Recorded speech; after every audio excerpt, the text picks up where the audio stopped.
RKB 106.9 FM, la ràdio que t'envolta.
Hola, buenos días, bienvenidos a esta nueva entrega de Tiempo para la Verdad, un programa que ya está sobrepasando, digamos, la onda y está llegando bastante lejos, tanto a nivel de internet, tanto en España como fuera. Bienvenidos de nuevo a este programa y esperamos, pues como en todos, tocar temas que no son realmente los temas que pueden encontrar en los medios de comunicación habituales, aunque este es un medio de comunicación, pasa a ser no habitual. Y lo primero que queríamos presentar es a nuestros contertulios hoy, porque y los temas trataremos de lo que está realmente pasando, no lo que nos cuentan que está pasando en Latinoamérica, en algunos sitios concretos, y después entraremos un poco, nos miraremos un poco el ombligo y veremos también en España lo que se puede hacer. Para ello hemos traído a varias personas. Uno de ellos es pues Eduardo Cuesta. Hola, Eduardo. Hola, buenos días, Miguel. Bueno, Eduardo es profesor de oficio y es miembro de la Asociación Catalana por la Paz, que es una ONG, y por otra parte es de la otra ONG que se llama Paz y Solidaridad. Lleva 3 años cooperando con el desarrollo en Panamá. Y bueno, pues creo que es brigadista, ha estado allí en Panamá varias veces y nos puede contar una realidad que realmente allí no es lo que nos llega de los medios habituales, ¿verdad, Eduardo? Exactamente. Bueno, primeramente darle las gracias a Radio Canal Barcelona por la oportunidad de difundir pues información referente a lo que comentas, ¿no? Que lo que aparece en los medios de comunicación convencionales pues dan, por ejemplo, en el caso de Panamá, pues lo catalogan como un país democrático por el hecho de que se introduce una papeleta cada 5 años y un país rico porque su PIB y la cantidad de dinero que mueve pues es muy alta. Lo que no sabe la gente es que ese dinero, que es mucho, está mal repartido. Y lo que hay detrás, ¿verdad? Entonces, intentaremos hablar un poquito pues de, muy bien. De lo que se puede. Iremos hablando de este tema. Es cierto, Panamá es uno de esos países donde, yo que he tocado un poco el tema inmobiliario, pues mucha gente está invirtiendo allí, lo vemos como Las Vegas, ¿no? O sea, aquello todo es de color de rosa, pero me parece a mí que Eduardo hoy nos va a decir un par de cosas que no son realmente lo que nos llega. Y también tenemos a Andrés del Campo, que él es abogado de derechos humanos y está haciendo una gira europea con el nombre de Sembrando Conciencia, Sembrando Autonomía. Lleva ya 2 meses de gira y acabas de llegar a España. Andrés, buenos días. Buenos días, Miguel, y buenos días también a toda la gente que nos escucha. Y sí, pues contentos de poder compartir aquí con ustedes en el programa. Muy bien, pues tanto con Andrés como con Eduardo vamos a hablar de Panamá, y Andrés es mexicano y también nos va a contar que en ese país quizá lo que percibimos también es que todo va miel sobre hojuelas. Por contra nos llega otra información de que allí hay unas dictaduras que son malos, malísimos, como Fidel Castro, como Chávez, y aquellos sí son malos, los demás están muy bien. Entonces vamos a quizás romper ese tópico hoy, ¿no? Vamos a tratar de profundizar lo que podamos en base a esas falsas democracias y en base a lo que nos está llegando a los españoles, que no es realmente lo que está pasando allí, ¿no? Y pues para mirarnos el ombligo, para hablar de España, quizá lo haremos haremos una primera parte de Fuera de, para hablar de nuestros hermanos de Latinoamérica, y también pues la siguiente parte, después de las noticias, pues entraremos más en ver qué está pasando aquí en España, ¿no? Y esto, pues los que nos estén escuchando de España dirán, pues hombre, pues ya lo sabemos, ¿no? Bueno, quizá no lo sepamos todo.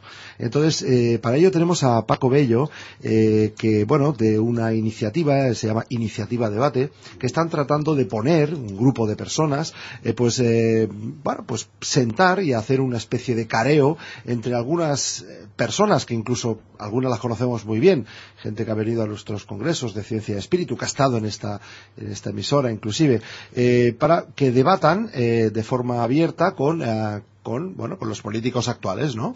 Entonces, bueno, se llama Paco Bello. Paco, ¿qué tal? Hola, buenos días, Miguel, y muchas gracias por darnos la oportunidad.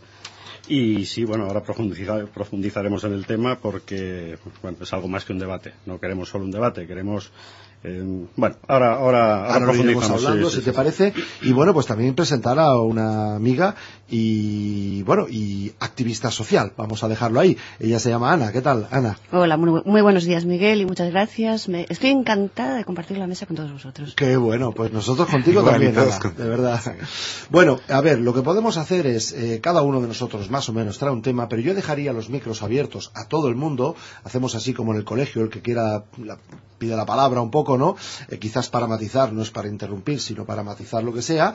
Y aunque en esta primera fase hablemos más de Latinoamérica, pero aportemos todos lo que pensemos que puede ser, y después en la segunda parte, que también tendremos al periodista Carlos Tena, que vamos a tratar de comunicar por el teléfono, y será un gusto hablar con Carlos Tena. Yo este hombre lo he admirado toda la vida, o sea, de verdad que me encantaba cómo hablaba, y este hombre es un fuera de serie. Es un fuera de serie. Es un fuera de serie. Sí. ¿Sabes de qué planeta viene directamente? No me lo ha querido decir, pero no es de aquí. Luego se lo preguntamos. Sí, luego se lo preguntamos. Muy bien. Bueno, pues a ver, quizá empezamos contigo, Eduardo. 3 años de solidaridad con Panamá. Brigada de la Asociación Catalana Per la Pau, y sé que has estado allí. Creo que llegasteis en un momento un poco especial, donde había habido ahí una masacre, que no hay otra forma de decirle, ¿no? Bueno, esto fue en 2010, nosotros llegamos en 2008. Cuéntanos, ¿qué es realmente lo que está pasando en Panamá y por qué estáis un montón de catalanes luchando por tratar de arreglar aquello? Bueno, primeramente hay que decir que tanto Andrés, el compañero, como yo, pues nos conocimos allí en Panamá. Y bueno, pues ahora iremos desarrollando, pero básicamente nosotros empezamos con una brigada de solidaridad. ¿Qué es una brigada?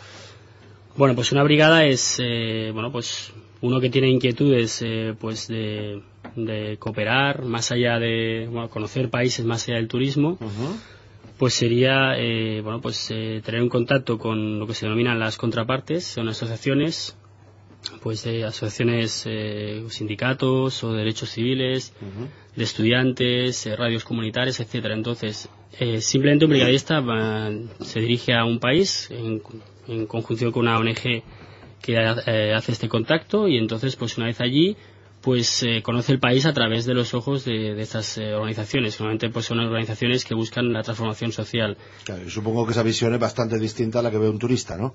Sí, la verdad es que cuando uno ha probado pues esta manera de conocerlo, cuando pues va como turista, pues la verdad es que es como una comida insípida, ¿no? Queda todo muy superficial. Y bueno, nosotros, nuestra intención inicial, de hecho, cuando hablo de nosotros, porque somos 4 compañeros, somos Raúl, Ana, Gloria y yo mismo, Eduard, y nosotros curiosamente nos conocimos en 2008 porque por separado queríamos pues hacer algo diferente, queríamos cooperar, aportar nuestro tiempo. Coincidimos en la brigada, en la Asociación Catalana Per la Pau, en la brigada de Panamá, allí nos conocimos, nos formaron, y fuimos con la intención de pasar pues el verano de 2008, en agosto, pues como una experiencia y aportar algo. Y que nos iba a decir que de ese inicio, pues al final acabáramos pues estando totalmente implicados. Consideramos a los panameños como nuestros hermanos. Y bueno, por desgracia la situación ha ido a peor. Cuando llegamos había una problemática, en 2009 la cosa se incrementó, y ya en 2010 pues fue quizá la causa más grave. En 2008 pues habían manifestaciones, había descontento general por el gobierno Torrijos. Entonces, pues bueno, habían problemáticas de bueno, pues peticiones de eliminar pues los índices de pobreza, mejorar la sanidad, cosas hasta cierto punto razonables. Porque Panamá es un país rico, tiene una renta per cápita importante. Es uno de los países con más crecimiento económico en América Latina. Incluso por varios organismos internacionales está clasificado como el país más globalizado en América. Bueno, y Chile, ¿no? Digamos que esa riqueza obviamente está claro que no llega a la población. Eso, pero es por un lado. Pero por otro lado también la flora y fauna que hay, y la biodiversidad que existe en Panamá es grandísima, es rica, ¿no? Las zonas selváticas, fronteras con Colombia y también la frontera con Costa Rica son zonas altas, riquísimas en cobre, uranio, en varios metales preciosos. Y bueno, y hablar de Panamá obliga a hablar de la que supongo que será una de las grandes fuentes de ingresos de ese país, que es el canal de Panamá, que además ya Cierto. está en manos de los panameños. ¿Eso es cierto que está en manos de los panameños o está en manos de una corporación que se dice panameña, pero a saber quién está detrás? A ver, desde 2000 ya está en manos de los panameños, pero como tú bien dices, pues Estados Unidos se reserva el derecho de intervenir si considera que el canal, su tránsito, o se está comprometido o considera que está comprometido, puede intervenir de manera unilateral sin consultar ni las cámaras panameñas ni las cámaras norteamericanas. A ver, estás diciendo que Estados Unidos puede intervenir en cualquier momento ese canal. Esto para mí suena a propiedad de Estados Unidos. En el gobierno de Carter, en Estados Unidos, el entonces presidente de Panamá hace un tratado para asegurarse de la reversión del canal en el 99, el 31 de diciembre del 99. Este convenio, lo que está señalando Eduardo, y está totalmente, tú lo puedes checar en internet, existe documentación sobre esto. Este convenio lo que dice es que hay una cláusula especial tratándose de la soberanía que señala que si el canal de Panamá en todo caso pudiera ser objeto de algún atentado o en dado caso los Estados Unidos percibieran que existe peligro sobre el canal de Panamá, tienen todo el derecho de intervención inmediata sin siquiera consultar a las cámaras. Ojo, no de Panamá, a las cámaras de Estados Unidos. Bueno, y ya sabemos lo poquito que cuesta hacer un atentado, ¿verdad? Porque cuesta muy poquito, ¿verdad? O sea, hemos dado en este programa, hemos tenido a Mitoa Campos y una serie de personas hablando de atentados de falsas banderas. Está a la orden del día, o sea, por cuesta desgracia, muy poco, ¿no? sí, es una cosa habitual en la historia y ya reconocida incluso por los que la causaron, pero parece que como ya ha pasado en algunos casos muchos años, en el caso de Cuba, ¿no? Con el barco explosionado de Estados Unidos. Bueno, en Panamá la invasión, ¿no? En Panamá, después de que sea todo eso, la entrega del canal, bueno, la invasión a Panamá del ejército norteamericano, fue otra falsa bandera, claro, supongo, ¿no? Bueno, es que yo creo que la excepción sería una guerra que no hubiera sido hecha por un atentado de falsa bandera, ¿no? Y un atentado de falsa bandera, para el que no olvide el programa, es muy sencillo. De niños lo hacíamos, ¿no? Le dábamos una colleja al que teníamos delante y decíamos cuando se giraba que había sido el otro. Ya estaba el pollo montado entre ellos y tú te lavabas las manos. O sea, esto es en dos palabras un atentado de falsa bandera, ¿no? De forma banal. O sea que también fue atentado de falsa bandera la invasión a Panamá. No conozco esa historia, supongo que sí, ¿no? Como en varios países de América Latina, ¿no? Se inventaron que asesinatos a periodistas norteamericanos, a soldados, o sea, siempre hubo algún motivo fundamentado erróneamente o no comprobado donde efectivamente no surgieron todo este tipo de reacciones de parte del gobierno de Estados Unidos. Pero sí, se habla que en Panamá mucha tecnología se probó en la invasión de Panamá, hay gente que habla, ¿no? De armas con miras láser que nunca habían visto, barrios enteros que quemaron. O sea, Panamá tiene una historia muy interesante que se ha creído también como que no compartir, invisibilizar, esa es la palabra. Pasa muy invisibilizado el tema de Centroamérica, ¿no? Y Centroamérica, pues hay muchos intereses, ¿no? Al igual que lo que está pasando en Libia en este momento, en Irán, en otras partes, ¿no? En Centroamérica está pasando lo mismo ahí. Bueno, hay cosas muy interesantes. Sí, en Oriente Medio, menos mal que los americanos están liberalizando a la población, ¿verdad? O sea, en Irak los están liberalizando, ¿no? Los están desde hace bastantes años y ahora están liberalizando a los libios. Que el otro día veía una noticia que comentábamos ahora a la entrada de que sí, que están apoyando apoyando al pueblo, y ya han soltado 45 toneladas, creo que son, de uranio empobrecido para derrocar a ese malo malísimo que es Saddam Hussein, ¿no? Entonces, bueno, pues están soltando aluminio empobrecido. Es para la población, o sea, Gaddafi, ¿no? Perdón, disculpa, sí. Sí, yo tengo algunos lapsus. Ya fueron tantos años machacando con Hussein. Pero mira, eso es lo que ya hablamos, ¿no? Que por ejemplo la gente tiene conocimiento del tema de Libia, pero de esto que está pasando en Panamá, hace algunos años se reactivaron 11 bases militares. Americanas, claro. Americanas, ¿no? Donde antes, precisamente en la época de los 80s, las fuerzas americanas combatían la resistencia en países centroamericanos. Ahora se volvieron a activar, y eso nadie lo dijo, ¿no? En Colombia, en Honduras, toda esta parte de ¿Costa Rica? Costa Rica también, hay un desembarco de 11,000. Por un lado, Obama promete sacar a la gente de Irak, y por otro los ponen en Costa Rica, en portaaviones, pintando escuelas, haciendo cosas. Bueno, es lo que tienen algunos premios Nobel de la Paz. Como Kissinger, Por ¿no? ejemplo. Sí, ¿no? Y Sobre todo bueno, se le concede antes de empezar, ¿no? Porque en este caso se le concedió prácticamente desde empezar, ¿no? Era un poco como diciendo, te lo damos para que ya, pues, ya está, no hagas nada más, ya te lo hemos dado, ¿no? Como diciendo... Pero bueno, también ¿qué podemos esperar de esta definición de palabras de los premios Nobel cuando, bueno, también ellos, las mismas palabras que eligen esto, la misma gente, elige también quién es terrorista o no? O sea, ¿qué significa esta palabra, no? Entonces, es absurdo, ¿no? Lo que nos está pasando en este momento en Centroamérica. Sí, sin duda. Supongo que, ¿por qué? Porque, digamos, Latinoamérica es importante para, digamos, la élite, pero Centroamérica lo es muy especialmente porque por la logística, quizá, o bueno, Panamá obviamente es un centro logístico tremendo, ¿no? O sea, poder comercio, sobre todo cruzar el canal por ahí, o sea, tener la puerta abierta, las llaves de esa puerta. Panamá es un punto clave, ¿no? Porque claro. Por Panamá pasa una tercera parte del comercio mundial. Una tercera parte del comercio pasa mundial. Inexorablemente por ahí. Entonces, claro, Estados Unidos, por eso cuando cedió el canal a Panamá, lo hizo con una doble estrategia, ¿no? Por un lado lo cedía pues para la imagen, se guardaba su cláusula, es decir, que de facto no lo está devolviendo. Y por otro lado, justo lo había tenido él, y ahora cuando lo cede, pues ahora por interés propio decreta obliga a Panamá a que se haga la ampliación del canal pagado por los contribuyentes panameños. Esta ampliación del canal es simplemente porque hay un 1% de barcos o menos, que son casi todos norteamericanos, que no caben físicamente por el canal, entonces le interesa, pero claro, le interesa a Estados Unidos, pero quien está pagando la factura es el pueblo panameño. Y los movimientos sociales, por ejemplo, nosotros hemos estado con los movimientos sociales como Frenadeso, que es el Frente Nacional por la Defensa de los Derechos Económicos y Sociales de los Panameños, y el Sindicato de la Construcción Suntrax. Ellos hicieron campaña sin tener ningún apoyo mediático, hicieron campaña por el no, porque decían hay otras necesidades mucho más acuciantes para el pueblo que no ahora ampliar, porque para el pueblo panameño esto no sirve para nada, y tampoco a nivel mundial tampoco parece una ventaja muy grande. Aún así, que no tuvieron ningún apoyo, consiguieron un 30% de no en el referéndum. Y bueno, pues esto es es la lanza, ¿no? La cabeza del iceberg, pero hay muchas más cosas.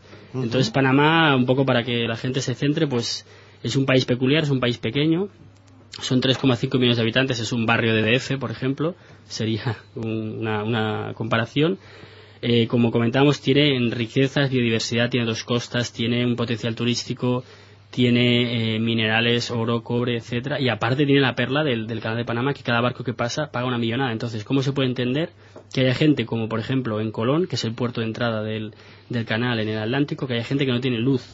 Hay gente que no tiene luz en la ciudad de Colón, que es una ciudad de procedencia en su mayoría de afroamericanos, pues no tiene luz. Entonces, ¿cómo puede ser un país con tanta riqueza que esté tan mal repartido? Está considerado entre los 10 países más desiguales del mundo, junto con Honduras, junto con Guatemala.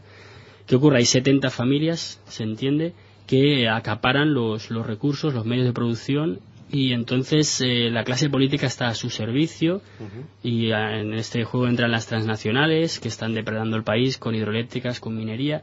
Es un círculo vicioso enmarcado en una democracia, porque los señores permiten que el pueblo, o como deberían decir ellos, el populacho, vaya a depositar un papelito en una urna cada 5 años para que se considere democrático. Pero a partir de ahí se acaba, ¿no? Y si uno ya se va a las zonas rurales, se va a las zonas indígenas, ya la cosa es esperpéntica. La verdad es que la sorpresa que nos llevamos nosotros fue muy grande. También hay un dato interesante de Panamá, que es que precisamente por este desarrollo económico del cual hablábamos, que está catalogado, En Panamá existe una división social terrible, o sea, la gente allá no hay pobres y medio pobres, allá son miserables, ¿no? O están metidos en guetos, y también ves construcciones como el Paris Hilton o una de las torres más grandes. El nivel de inversión que ha habido en estos años ha traído magnates al país, ¿no? En México, por ejemplo, Carlos Slim es un magnate que tiene, se le dio el inicio de la ampliación del Canal de Panamá. O sea, uno de los contratos multimillonarios de este megaproyecto, que es uno de los más grandes de la historia, de nuestra historia contemporánea como humanidad, ¿no? Porque hay otros muchos más, pero en este es el más caro que le está pagando el pueblo panameño, y que aparte de todo esto, o sea, las divisiones ya han creado como un malestar social, ¿no? La gente sabe muy bien que no puede entrar a los edificios de lujo, hay obreros que trabajan, te lo dicen, que nunca van a volver a entrar a esos edificios, ¿no? Que están construyendo para alguien más. Entonces, esto está pasando allá, pero también hay un descontento reflejado de otras partes, ¿no? O sea, en América Latina estaba platicando Eduardo y todos estábamos diciendo, sí, esto también pasa aquí, ¿no? Lo de las urnas y esto de pasa democracia. Pues también hay empresarios y hay compañías españolas allá en Panamá, ¿no? O sea, esto es lo mismo, como hay mexicanos, hay colombianos. Esto es parte de la crisis actual. A Panamá tiene un papel bien importante. Panamá tiene un papel bien importante en toda esta crisis global, porque está abriendo las vías marítimas para un posible uso de un doble uso comercial, primero, ¿no? Y segundo es ¿para qué otra cosa están abriendo el canal, por ejemplo? Porque no pasan, hay algo claro, por ejemplo, que es, esto no lo digo yo, lo habla los cables del Wikileaks de Panamá, que una de las cosas claves para ellos pues es precisamente ampliar la posibilidad de que los portaaviones, que son casi 4 o 5 veces más grandes que los Panam, los barcos que pasan por el canal, puedan cruzar totalmente, ¿no? Desde tienen 100 años al servicio del canal. La última vez que pasó, por ejemplo, un submarino ruso, eso fue hace un año, el año pasado me parece, habían pasado casi 40 años antes de que pasara algún otro barco militar por ahí, que no fuera norteamericano, o que estuviera con parte de los convenios norteamericanos. Entonces, lo que quiero decir es que Panamá representa realmente no un problema social, sino a nivel global, una ficha como estratégica, ¿no? O sea, hay un análisis que se hace cada año sobre ciertos organismos de derechos humanos, que se comparte sobre posibles panoramas en el mundo. Y bueno, uno de esos análisis hablaba que Panamá precisamente juega un papel para intereses, ¿no?, mucho más grandes, en el sentido de contrarrestar, por ejemplo, desde ahí Venezuela o otro país aliado a Irán, por ejemplo. Entonces, no es de embalde lo que decíamos hace ratito, ¿no?, que esté coincidiendo esto, que llega gente de Costa Rica, casi 11,000 efectivos, ¿no? Se desembarcan en Costa Rica, está esta presión global, hay movilizaciones ahorita en este momento en el mundo, está todo enlazado sin quererlo, no únicamente Panamá, también México. Por eso es que con Eduardo empezó a platicar, yo también me reía, decía, pues es que ya cuánto tiempo pasó, 3 años pasaron de que nos conocimos en Panamá, y al oírlo estoy escuchando que es México. O sea, nos está pasando ahora mismo el tema de la desigualdad, ¿no? Pero aquí también, ¿no? O sea, llegando veo amigos que me están diciendo, bueno, los veo que están despidiendo, que los han despedido, ¿no? Pero esa es mi primera imagen. Mi segunda imagen es, veo también esta falta no de organizaciones, de colaboración mutua. Yo estoy buscando, pero me da gusto, por ejemplo, de escuchar tu iniciativa, Paco. Me da mucho gusto, ¿no?, la iniciativa de las ONGs aquí, y bueno, esta coincidencia es la que nos lleva, ¿no?, a saber que el tema de Panamá, el tema de México y lo que podamos hablar, y también en la audiencia que nos escuche, que pueda compartir, pues es analizar entonces cuál es la realidad un poquito más actual, ¿no? Pasa que muy esclarecedor lo que dices de la estrategia militar que tiene Panamá. Perdona, ¿verdad? No, simplemente decía que para mí, mi entender, es evidentemente esto pasa en muchos países, pero quizá si cabe en Panamá es más obsceno, en el sentido de que hablamos de una población de apenas 3,5 millones de habitantes, y que tiene un recurso único, que es el Canal de Panamá, que da unos ingresos multimillonarios constantemente. Entonces, si se repartiera bien la riqueza en este país, es que tendrían que ser toda la gente de una clase media alta. Es que entonces lo que no se entiende, ¿no? Y bueno, un poco para ir concluyendo con el tema de Panamá, ahora entraremos en tema México.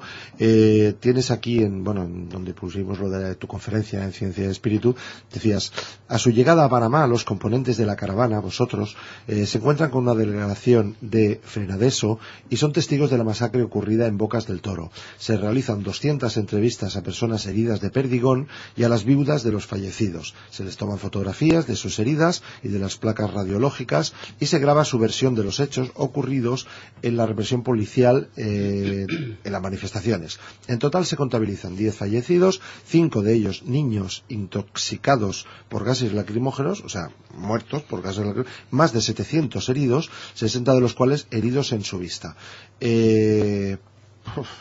Una semana.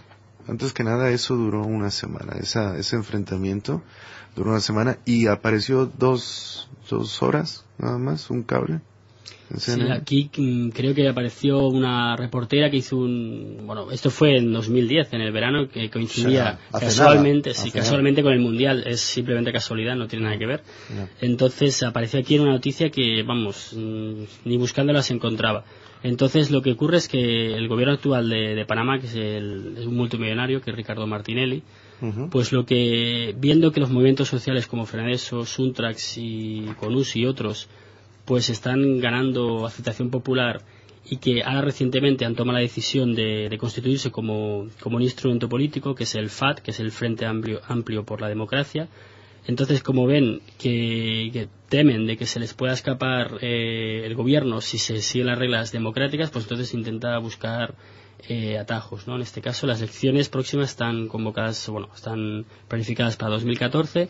Entonces, lo que hace el gobierno en el verano de 2010 saca una ley, de hecho es un anteproyecto de ley de aviación civil, hace unas modificaciones y de repente aparece una ley así como una seta y esta ley de golpe y porrazo se carga el derecho a huelga, se carga el derecho a manifestación, quien se manifieste puede tener hasta 6 años de cárcel, se elimina la obligatoriedad de las cuotas sindicales, que ya en Panamá todos los trabajadores están obligados a pagar la cuota sindical.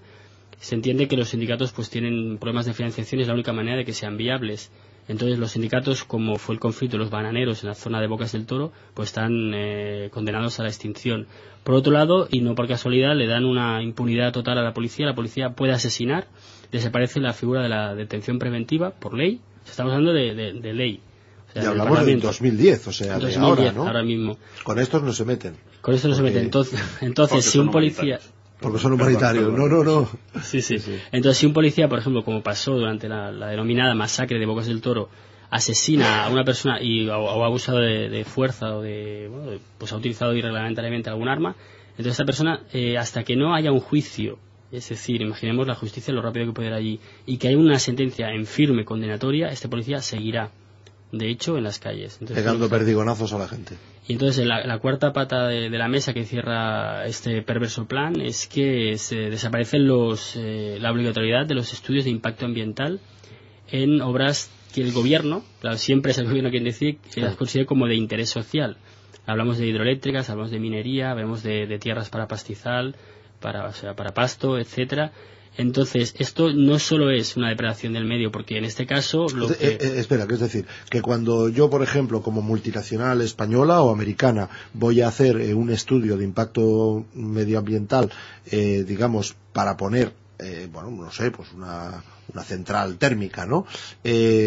¿No tengo que hacer ese estudio? ¿Es esto? O sea, esta ley lo que decía era que se eliminaba la obligatoriedad, entonces se recomendaba unas normativas de buena praxis y entonces ya se dejaba se recomendaba al empresario que si quería pues lo hiciera, pero no era obligado. Entonces, claro, a criterio de buena voluntad está. Exactamente, se les daba, ¿no? Pues se entendía que lo hacían. Es tremendo, ¿eh? Entonces, claro, si nos damos cuenta, por un lado, desaparecen los derechos y la lucha del movimiento social. No puedes manifestarte, no tienes derecho a huelga. Por otro lado, la policía puede reprimir, o sea que si alguien se le olvida, ya la policía puede actuar. En otro lado, pues también estás atacando a los sindicatos porque les cortas la vía de financiación y ya por último, pues entonces permites a las empresas... O sea, el negocio de Panamá es que empresas transnacionales pues van a explotar oro, van a explotar cobre, se llevan en su mayoría, el 90% de la riqueza, le dan pues a los gobiernos de turno, pues le dan el soborno o le dan el premio o el dinero de baja mano, ¿no? En este caso, Y entonces, pues el gobierno sale ganando, el empresario sale ganando, y detrás de esto, aparte del empobrecimiento de la población, existen dramas, porque muchos de estos proyectos se dan en la zona de las comarcas, en las zonas indígenas, zonas campesinas. Nosotros hemos reportado casos de gente desplazada, familias y pueblos enteros sin ningún una compensación, o simplemente pagándoles una miseria y diciéndoles directamente, cosa que nosotros hemos visto, váyanse a la selva, es que no les importan. Nosotros hemos visitado, por ejemplo, la comunidad Naso, y vimos cómo con máquinas excavadoras tierras que ocupaban antes de la llegada de Colón, lo que pasa es que no tenían título de propiedad, pues esta gente funciona diferente, pues no tienen título de propiedad, pues se van para un empresario poder hacer tierra para pastos. Fueron con las máquinas y abrieron zanjas y enterraron pues sus casas humildes pero dignas, de techo de zinc y de, bueno, pues casas pobres pero dignas. Y ahora pobre gente pues se vio obligada a irse a la pura selva y a sobrevivir. Pues esto es un drama que se repite a lo largo de la geografía panameña. Madre mía. Y mundial. Los mismos bulldozers de Palestina. Sí, evidentemente es una estrategia global. Entonces lo que pasó, como comentabas, en Bocas del Toro es que la gente salió a la calle, evidentemente percibió que se eliminaban derechos que habían costado años, que habían costado sangre a muchas generaciones, y evidentemente el pueblo panameño es muy combativo, eso lo hemos podido ver las 3 veces que lo hemos visitado. Entonces, especialmente en la zona bananera de Bocas del Toro había muchas cooperativas bananeras de la bananera Fruit Company, que, bueno, pues básicamente los tiene muy explotados, pero en este caso más aún, ¿no? Entonces se hicieron 11 días de huelga en la zona de Bocas del Toro. Hasta ese momento la cosa estaba tranquila, pues fue cuando la policía, los antimotines irrumpieron y hubo órdenes de que había que despejar la vía a cualquier precio. Se utilizaron balas, se utilizaron perdigones de plomo, gases lacrimógenos, hubo una matanza. Parece un milagro que solo murieran 10 personas porque la policía dispara perdigones a la cara. Hay más de 50 personas reportadas como ciegas o parcialmente ciegas, y cuando digo hay estas personas lo digo y con toda la seguridad porque yo he estado allí, los he visto, claro. He tocado qué tacto tiene un perdigón debajo de la piel, he visto que eso no tiene que ser nada bueno, es plomo, o sea que el plomo dentro de la piel exactamente, es un veneno que genera el plumbismo y bueno, pues aparte ya no solo de eso, de la muerte, de que son personas que viven en la miseria, es que es una suma de factores que es esperpéntico. Uno visita a esas gentes y viven en condiciones infrahumanas, no tienen ni alcantarilla. Además me comentaste el otro día de que incluso el gobierno dice que no hay dinero para sacarle los perdigones a la gente. El gobierno miente porque dice que no es que no haya dinero, es que no hay posibilidad.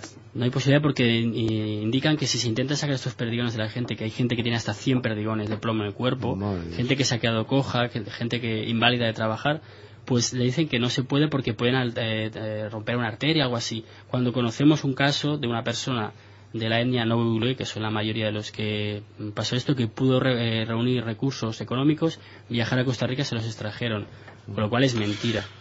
Ana, ¿qué podemos hacer con esta gente de Latinoamérica? ¿Qué podemos hacer desde aquí? ¿Qué podemos hacer? Buena pregunta. De momento indignarnos. Es el primer paso.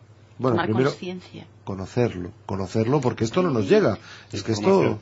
Autoinformarnos, siempre, independientemente de lo que digan los medios de comunicación. Busca tu propia información y crea tu propio criterio. No esperes que te lo den ya masticado. No comulgues con el pensamiento único. Es que no hay otra vía. Dedica tiempo. Y una vez estamos informados, ¿qué podemos nosotros desde aquí hacer? Aparte, hombre, tratamos de difundir todos lo que podemos, ¿no? Pero es que... No, hay que movilizarse. No vale. Hay que movilizarse. Primeramente, no hace falta que sea en la calle, no hace falta que sea un movimiento... de momento hace falta unirnos un poquito, hay que aportar todo lo que podamos. En iniciativa lo que estamos intentando es eso, simplemente crear un poquito de conciencia. Decir que somos ciudadanos, que no somos súbditos de nadie, que los gobiernos se reúnen con grandes empresarios, se reúnen con financieros, y sin embargo no se reúnen con nosotros. Y nosotros lo que pedimos es que se reúnan y además en público. Con los financieros se reúnen en privado. Con nosotros vamos a que se reúnan en público, pero vamos a que nos escuchen. Al final, ellos son nuestros administradores, no es nada más. Ellos no son nada más. Se supone que la política es un oficio de servicio. Nadie se presenta obligatoriamente en política. Te presentas porque tú crees que puedes aportar algo. O porque tienen los medios. En el caso de Panamá nos hablaba de este señor multimillonario que es tantos dólares, tantos Carlos pocos, Slim, ¿no? sí. Bueno, no, pero la idea es esa. La idea es que recuperemos la conciencia de ciudadanía. Nosotros, claro, es que ya no recordamos que somos cada uno de nosotros únicos, que lo que importa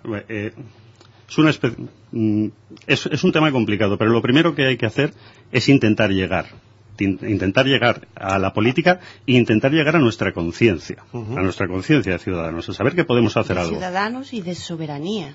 Claro, somos... De soberanía ciudadana, dices. Ciudadana, individual, colectiva.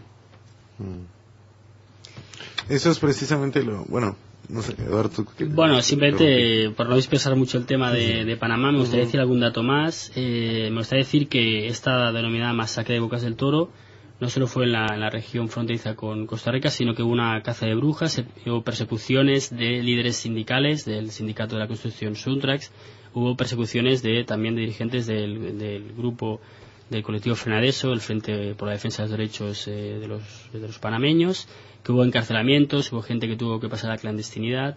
Bueno, realmente nosotros nos temimos lo peor.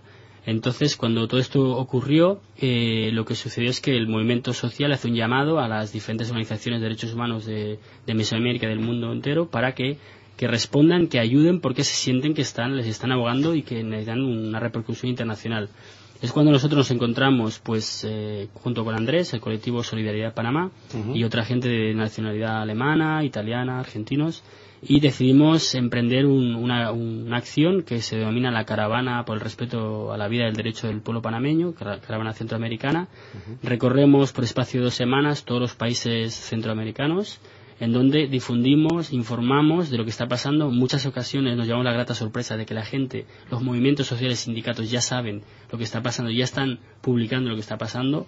Realmente la mayor experiencia es en Honduras. Podemos constatar con nuestros propios ojos, porque visitamos la Universidad Autónoma allí en Honduras, de que el falso gobierno de Porfirio Lobo pues no deja de ser pues una convalidación democrática aprobada por Obama, pero que no deja de ser un gobierno de facto y un gobierno golpista que sacó del poder a Mel Zelaya, que había sido apoyado por el pueblo. En este caso, nosotros en la universidad vemos como reprimen. Hay gente con varias semanas, meses de huelga de hambre.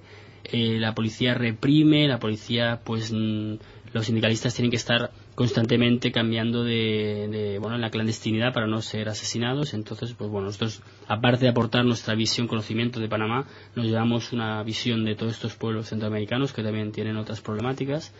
Finalmente, ya decimos, en cada país hacemos ruedas de prensa, pasamos también en la radio, estamos hablando con las universidades, y bueno, pues creamos pensamos un aporte a una conciencia centroamericana, que es importante, ¿no? Porque divide y vencerás, ¿no? Si cada país va por su lado, pues no es bueno. Entonces, finalmente llegamos a Panamá, y ya fue lo que comentabas de que estuvimos visitando toda esta gente agredida por el gobierno de Panamá. Entonces, me gustaría acabar, en cuanto a lo de la masacre, dar una pincelada de color, algo positivo, y decir que gracias al esfuerzo, sobre todo de la gente de Bocas del Toro, a los movimientos sociales y humildemente pues a los grupos de derechos humanos que apoyamos estas iniciativas, pues el gobierno, tras una convocatoria de una mesa de diálogo, se vio forzado a derogar esta ley, porque no le quedaba otra, porque había gente que estaba dispuesta a volver a salir a la calle, a volver a enfrentar, a morir si hacía falta, porque decían, si esto pasa adelante, no tengo ningún futuro para mis hijos, entonces prefiero la muerte. Yo lo he oído de mujeres y de hombres de Panamá. Bueno. Pero fíjate que eso pasa, ese enojo que tiene la gente en este momento es respuesta a todo lo que les han ocasionado en otros momentos anteriores, ¿no? O sea, esto ya lo han hecho, ¿no? Es como, y tal vez compartir un poquito esto, que es el motivo ya más específico de la gira que nos trajo aquí a nosotros a Europa. Pues es que estos convenios no son aislados. Este tipo de modificaciones de leyes obedecen a algo, ¿no? Obedecen a algo bien importante, ¿no? En México, en 1994, por ejemplo, pasa una cosa muy, muy curiosa, y es que el 1 de enero entra en vigor el Tratado de Libre Comercio, el NAFTA, el TLC con Estados Unidos, que por cierto George Bush padre, ¿no?, estuvo encargado de orquestar esto. Esto se orquestó no hace en el 94, esto se orquestó hace 20 años en algún cuarto, en alguna reunión. Y ahora, en el 94, inició el proceso de globalización económica y hegemónica de los Estados Unidos. Esa es la verdad.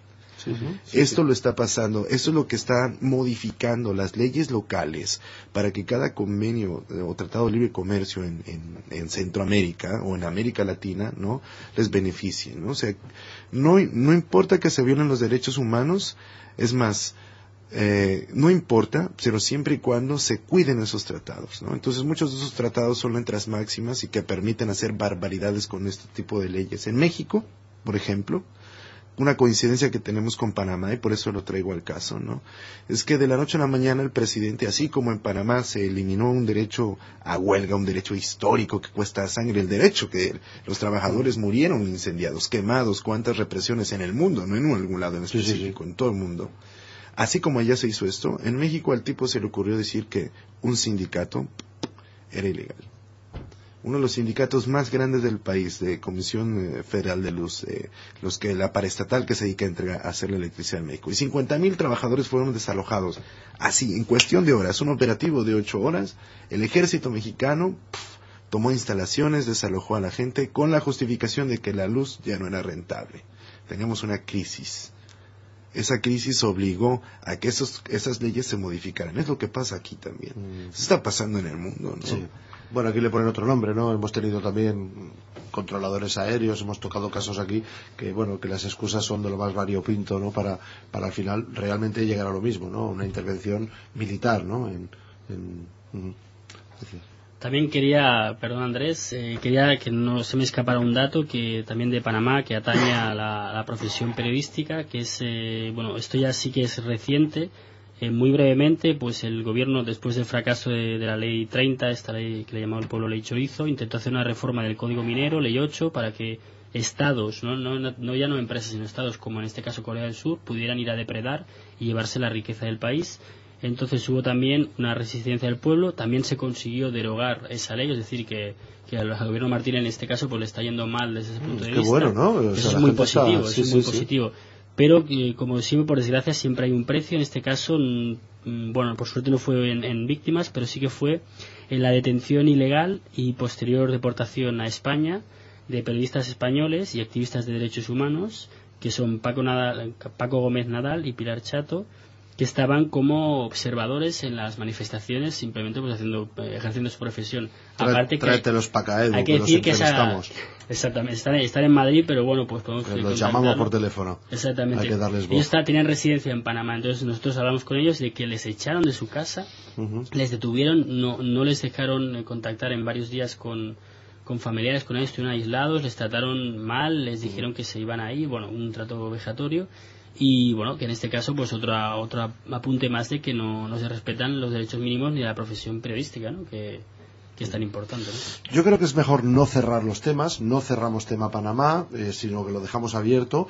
Nos quedan pocos minutos para las noticias y sí me gustaría que Andrés nos introdujera un poquito el tema de lo que está pasando en México, porque aquí nos llega que en México está todo, hay violines, trompetas, o sea, todo suena música celestial, ¿no? Y me parece que no es exactamente lo que está pasando, quizás socialmente hablando, ¿no? Entonces, bueno, tenemos unos 5 minutitos todavía. Introdúcenos un poco, ¿qué está pasando realmente en México? Bueno, antes que nada, esta es la oportunidad de estar en este medio, de compartir un poquito de la realidad, pero también de las alternativas que la gente está creando allá. Entonces, en esta parte voy a introducir un poquito esto de la realidad y después hablaríamos de las alternativas. Dejaremos los temas abiertos, tenemos 1 hora más, o sea que ningún problema. Bueno, pero dentro de la realidad mucha gente ha escuchado que en México pues tenemos un problema de violencia, que hay un problema de narcotráfico, que tenemos un gobierno pues que está estire y afloje con recortes presupuestales, que no hay dinero y que somos parte de la crisis. Eso es lo que se escucha en México y de muchas otras partes del mundo también. Pero la realidad es que México no es nada más esto, o sea, no es una concepción económica o macro, no sé, en cifras de lo que puede estar ocurriendo. Es un efecto social. Pasa algo muy curioso. Nuestro país es tan grande que podríamos decirlo que somos tres realidades distintas en un país único, ¿no? En el norte del país tenemos asentada un tipo de violencia bien específica. Hay un caso en los últimos 10 años sobre el secuestro y asesinato, violación de cerca de más de 3,000 mujeres en Ciudad Juárez, Chihuahua. Tenemos ahí, por ejemplo, las principales redes que trabajan con el tráfico de inmigrantes, ¿no? Tenemos también en la zona norte del país, desgraciadamente, aparte de todo este flujo de migrantes, tenemos, y las consecuencias que ellos tienen, tenemos también el problema del narcotráfico, que mucha gente, los capos de poder en México están divididos en el norte del país con un poderío armamenticio muy fuerte, ¿no? Uh-huh. Y tenemos una falta de desempleo terrible. En el centro de México, ¿no? Tenemos este problema que te decía con lo que pasa de la criminalización del movimiento social, la persecución a sindicatos, a trabajadores, a amas de casa, a maestros, en fin, ¿no? Pero también lo que está ocurriendo en México es que hay una crisis muy agravada en el tema del desempleo también. El presidente actual de México, Felipe Calderón, cuando en 2006 hizo campaña a la presidencia, una campaña multimillonaria, por cierto, donde muchos empresarios españoles son amigos cercanos de Felipe Calderón, por cierto.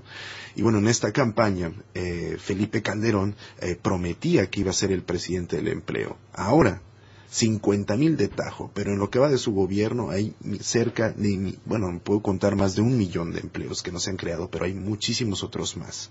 Y la problemática no es el empleo, sino todas las consecuencias sociales que ocurren en el país. La gente entonces recae a buscarse la vida como ellos pueden. Muchos se vuelven migrantes dentro de su propia tierra. En México estamos volviéndonos migrantes dentro de nuestro propio país. Del pueblo a la ciudad, quizá, ¿no? ¿O qué? Claro, pero aparte por la concepción racista que existe, porque ha habido ya como una segregación también en el tema laboral, de si vienes aparte de que vengas de provincia a la capital, ¿no? ¿Qué es lo que estudias? ¿Qué es lo que haces? Y la falta de educación en México hace que la mayoría de la gente en el país no tenga una preparación universitaria. Muy pocos son los afortunados. Estoy hablando a nivel, somos 140 millones. 140 millones de mexicanos. Como 4 veces España, México, ¿no? Y 20 millones en Estados Unidos. En el sur del país, el otro México, es una de las zonas más ricas en recursos naturales. Coincidimos como lo que pasa con Panamá, ¿no? Y curioso porque México también era pensado por los franceses para ser ahí el canal de Panamá, ¿no? México, Nicaragua y Panamá.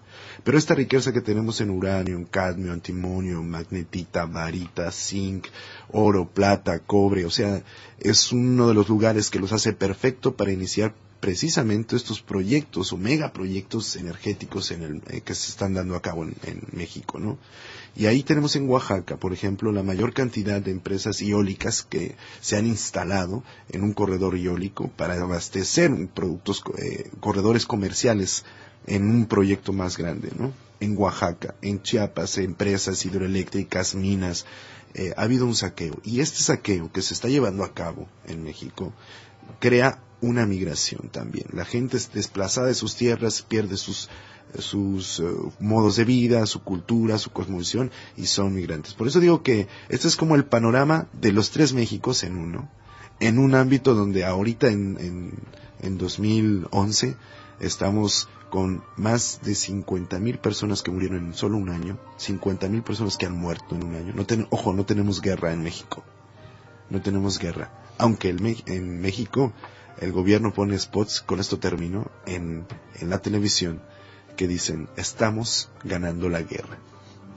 Nos quedamos con esto, Andrés del Campo, tremendo, 50,000 muertos, cuesta muy poco de decir, muy poquito.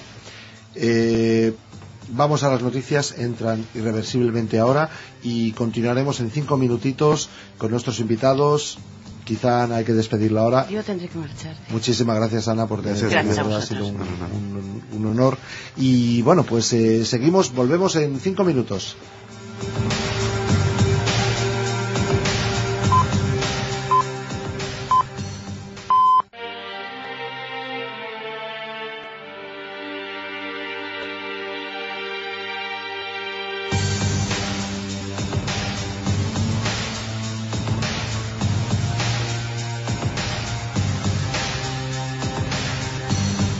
Seguimos en este programa, en esta nueva entrega de Tiempo para la Verdad. Le recordamos a Paco Bello de Iniciativa Debate, a Ana, activista social, a Eduardo Cuesta de la Asociación Catalana por la Paz y a Andrés del Campo, abogado de derechos humanos. Andrés viene de México, está en gira en España y estábamos hablando de las cosas que no sabemos sobre Panamá, sobre México. Hablábamos un poco de Latinoamérica en general y ahora pues queríamos entrar ya un poco más en esta iniciativa debate que tenemos para explicar un poco más de lo que está pasando aquí en España. Yo pienso que en todos los países se da un denominador común que se llama la falsa democracia, es decir, ¿qué prefieres? Yo digo como el chiste, ¿no? ¿Qué prefieres, susto o muerte? O sea, siempre nos ponen dos personas, que esas dos personas, dos candidatos que al final llegan arriba, que los dos financiados por lo mismo. Recuerdo caso de Obama, que fue muy gracioso porque Monsanto le dio, creo que fueron $80 millones a Obama y $80 millones al otro candidato. Entonces, gane quien gane, ya sabemos quién manda, ¿no? El que ha financiado la campaña, ¿no? Por supuesto. Entonces, no sé si tenemos ya, porque tenemos al teléfono, o esperamos un poquito, vamos a ver. Tenemos al teléfono pues a una persona que yo me he impreso aquí su currículum. Y pues sabes que como el programa solamente dura 2 horas, mejor no lo contamos, porque yo pienso que ya la gente, es que es muy largo, yo creo que ya la gente ya lo conoce. Una persona que personalmente siempre lo he seguido, me ha encantado su forma de hablar, su forma de ser, esa intuición que tiene uno cuando ve a una persona en televisión que dices, este pinta bien, ¿no?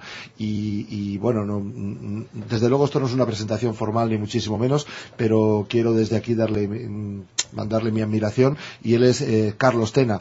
Carlos, buenos días. Buenos días y gracias por lo que has dicho, pero me parece exagerado. Para mí es un placer estar con vosotros y pues que después de tantos años fuera de este país y de la actualidad y estando en Cuba, pues he regresado para jubilarme y estar muy jubiloso y preparar mi vuelta para Cuba, porque esto es más bien insoportable. Yo creo que soy un poco egoísta. Y digo, me voy allí que trabajo muy tranquilo, ¿no? Pero, Carlos, Cuba es una dictadura, hay un dictador ahí que se llama Fidel Castro, ¿no? Que es malo, terrible, es malo, malísimo, ¿verdad? Oye, yo siempre que me dicen eso digo, me acuerdo del chiste del ácido sulfídrico, al que le decían, ¿en qué se distingue el ácido sulfídrico de los demás ácidos? Dicen que tiene olor agradable. Dice, pues huele esto. Y el hombre lo huele y dice, pues a mí me gusta. Pues sí. No, desde luego, es que lo que nos está llegando aquí es... y luego uno ve en informaciones de televisiones de Venezuela, de Cuba, como se están hablando verdades, ¿no? Por ejemplo, 11 de septiembre, pues yo no he visto ninguna televisión aquí en España que haya hablado de la verdad sobre el 11 de septiembre, y ahí se debate en la televisión pública, o sea, se comenta, ¿no? O sea que cuando hablan de dictadores, el famoso ¿por qué no te callas? Y cosas de esas, me parece que habría mucho más que callar por aquí que por allí. Y por eso nos interesa quizá muchísimo tu opinión, Carlos. Estamos hablando sobre Latinoamérica, hemos entrado un poco más en profundidad en Panamá con Eduardo, porque él ha estado allí de brigadista, también un poco hemos hablado de México, que también se percibe como que aquello va todo bien y pues nos hemos quedado con la última frase que hemos dicho antes de las noticias, es 50.000 muertos, que se dice pronto, y claro, tú como español que has estado allí, que has vuelto, quizá tengas una visión objetiva de lo que realmente está pasando. ¿Está pasando lo que nos cuentan? O sea, que los países malos son Cuba, Venezuela, y en los demás países todo va miel sobre hojuelas. Bueno, yo creo que la pregunta, claro, es que tiene mil ramas, ¿no? Uh-huh. Yo en principio diría que a Cuba se le mira siempre con una especie de microscopio terrible, ¿no? Uh-huh. A ver dónde está la fisura, a ver dónde está lo malo, la basura y tal igual, ¿no? A los demás países se le mira con telescopio, a ver cómo están. Uy, qué verde, qué bonito, la pirámide del Sol, de la Luna, ¿no? Yo te voy a contar brevemente, si me permitís, una pequeña anécdota que define cómo es, no México, sino qué cosas se ocultan de México, y que me costó una bronca en rebelión terrible, ¿no? Yo llegué un día a México, he ido varias veces, y en una de las ocasiones que me puse un poco malo, con la típica diarrea Moctezuma, pues resulta que conocí a una persona que estaba en la embajada, y me invitó a ir a casa del embajador, que en aquel momento, en el año 94, era don Alberto Aza, que hoy es el jefe de la Casa Real. Ajá. Y bueno, yo no le conocía de nada, pero en fin, pues agradecí el detalle, me tomé unos whiskies allí con él y le pregunté por su familia, era un hombre muy amable, y me dijo que bueno, que estaba bien, pero que sus hijas estaban en el hospital, pequeñas de 8 y 10 años, porque tenían amebas fecales en los pulmones y en el estómago. Y yo me quedé, claro, digo, pero bueno, que tienen esas cosas en... Dice, sí, es que el aire en la ciudad, en México DF, está lleno de amebas fecales, de mierda, por así decirlo, ¿no? Madre mía. Y entonces me aseguró, y eso lo he contrastado, que en la Ciudad de México, que es terriblemente grande, como sabéis, de más de 20 millones de habitantes, pero digamos que el casco urbano puede tener 15 o 16, hay más de 9 millones de personas que no tienen sitio donde hacer sus necesidades, con lo cual lo hacen en el campo, en el patio, en una carretera, detrás de una roca, y esa fecalidad va a la atmósfera. Entonces, hablando mal y pronto, 9 millones de cagadas diarias que van a la atmósfera hacen que, además de sumar la altura a la que está el México DF, provoquen, y además de la polución del tráfico, una atmósfera irrespirable que deviene en ese tipo de enfermedades. El día que escribí ese artículo, se llamaba La mierda de Fox, porque fue durante el de Fox, pues resulta que me contestó el alcalde diciendo que era mentira mi artículo, que no había 9 millones de mexicanos sin servicios, que eran solamente 7 millones. Fíjate tú, ¿qué más darán 7 millones? Ese tipo de cosas, perdón que lo amplíe, es muy sintomático, es decir, se ocultan cosas terribles. Si eso pasara en Cuba, si en Cuba le hubieran pegado una paliza en el aeropuerto a Antonio Canales, como se la dieron en Miami, ¿qué cosa no hubieran dicho? Si hubieran 50.000 muertos en Cuba todos los años, mujeres asesinadas, gente que se escapa, que dice, no, es que emigran con el por Río Grande, ¿no? Sería terrible, es una hipocresía tan grande que yo ya paso de discutir. No, tremendo, tremendo. Pues no sé, Carlos, ya que te tenemos, me gustaría mucho aprovecharte, no sé, creo que te quieren hacer una pregunta, Eduardo Cuesta, de Asociación Catalana por la Paz y Solidaridad. Sí, hola, Carlos, ¿qué tal? Hola, Eduardo. Un saludo. Bueno, brevemente te quería preguntar si tenías conocimiento, antes lo hemos estado debatiendo, no sé si has tenido oportunidad de escucharlo, entonces quería preguntarte si tienes conocimiento de la, bueno, recientemente la deportación, detención y deportación ilegal de los periodistas españoles Paco Gómez Nadal y Pilar Chato, si tenías conocimiento y qué opinas, ¿no? Como profesional. No estoy escuchando esto y es la primera noticia que tengo ahora mismo, pero si me lo puedes referir brevemente. Bueno, pues yo creo que ya con la respuesta, es decir, si un periodista, bueno, pues no le llega esta información, quiere decir que en nuestro país, pues a nivel periodístico no se le ha dado mucha importancia. Yo creo que lo que dice Miguel, ¿no? O lo que decías tú mismo, ¿no? Si en Cuba hubiera un periodista que fuera expulsado por estar cubriendo una manifestación de gente originaria que está defendiendo sus derechos, ¿qué ocurriría? Pues que iría el ministro Moratinos a visitar la isla, ¿no? Eso es lo que ocurriría, que ya ocurrió por un supuesto disidente, ¿no? En este caso, pues bueno, pues como no es importante porque es un país amigo, pues no. Pues básicamente te comento esto, lo que comentaba la audiencia, que como miembro de derechos humanos, periodista y residente en Panamá, pues estaba cubriendo unas manifestaciones contrarias a una ley de reforma del Código Minero y fue detenido sin más, fue maltratado, no se dejó hablar con su abogado y luego fue expulsado o deportado y bueno, es que está viviendo en Panamá y dices que ni siquiera me dejaron ir a casa a recoger las cosas, que se quedó así prácticamente, ahora se encuentra en Madrid. Pues bueno, creo que esto es un ejemplo importante de lo que está pasando, ¿no? ¿Qué noticias se le da importancia y cuáles no? Ya, a mí lo que pasa es que, bueno, me habían referido que había habido un periodista español que, no sé si era, no me acuerdo bien el apellido, Gómez, no sé qué, que le habían echado de Panamá por agitador social o algo así, pero no sabía que eran dos y no me acordaba del país. Ahora más o menos me acordó un poquito. Bueno, pero si es Cuba, perdona, pues saldría en primera plana y evidentemente sí, pues todo el mundo lo sabría, claro. Ese es el tema, ¿no? Eso es claro, es lo mismo que cuando una persona que de pronto muere en huelga de hambre en Cuba, pues ha sido como el santo que necesitaba, digamos, la contrarrevolución para colocar un héroe, ¿no? Cuando están muriendo en España gente por cáncer en las cárceles, etcétera, etcétera, etcétera, y por enfermedades y nadie dice nada, ¿no? Sí, sí. Ahí. Yo siempre, a ver, Carlos, me tienes que dar tu dirección en Cuba, porque yo siempre he dicho que si algún día me desaparezco, que no hace falta que me busquen. Estoy en Latinoamérica. La única duda es en qué país estaré, ¿no? Si Venezuela, Cuba o en fin, quizá otro, ¿no? Bueno, yo en Cuba siempre he tenido un pequeño cuarto que me cedían en lo que se llaman casas de protocolo, Ajá. donde va gente que trabaja en Cuba, por Cuba, para el gobierno cubano, que claro, si nos pagan el equivalente a $15 mensuales, pues no puedes tener mucho dinero. Es decir, has estado tiempo, a lo mejor yo estuve tiempo pagando mucho dinero por trabajar allí, pues la experiencia me valió la pena, ¿no? Pero yo estaba en casa de turista, ¿no? Hasta que ya los papeles se normalizaron y toda la burocracia pues acabó ya pues, felizmente, ¿no?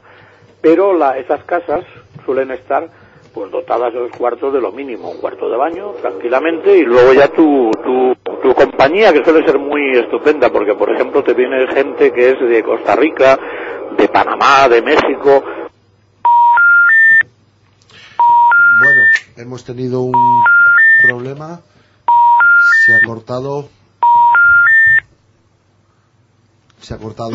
la grabación. Pues bueno, aprovechamos un poquito para mientras retomamos la señal con Carlos Tena, para comentar lo que se está proponiendo a partir de Iniciativa Debate, y es a ver, bueno, se proponen muchas cosas, hay digamos toda una filosofía detrás, lo que se quiere conseguir, pero el cómo se quiere conseguir, por lo visto es, proponer un primer debate en la televisión pública. A mí esto yo lo conozco hace poco, la verdad, me lo dijo un buen amigo, y lo estuve leyendo y digo, bueno, esto puede ser fantástico, vamos, o sea, proponer un debate público en la televisión pública con los siguientes comparecientes: Teresa Forcades, médica, teóloga y monja benedictina; Santiago Alba, escritor, ensayista y filósofo; Víctor Luis Álvarez, presidente AMMA.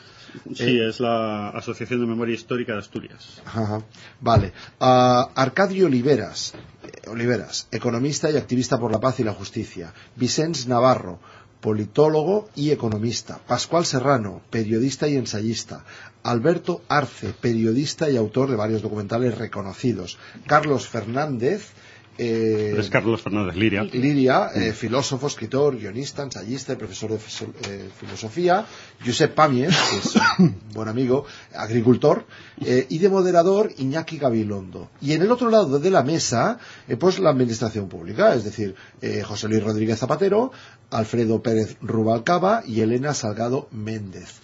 Y para entonces, claro, yo me imagino a estas personas haciéndoles preguntas a la administración pública con la capacidad dialéctica que tienen, el conocimiento que tienen, o sea, y las credenciales que tienen sin duda, y bueno, eso puede ser, mira, me río de la final Madrid-Barça, o sea, eso tiene que tener una audiencia impresionante. Estáis juntando firmas.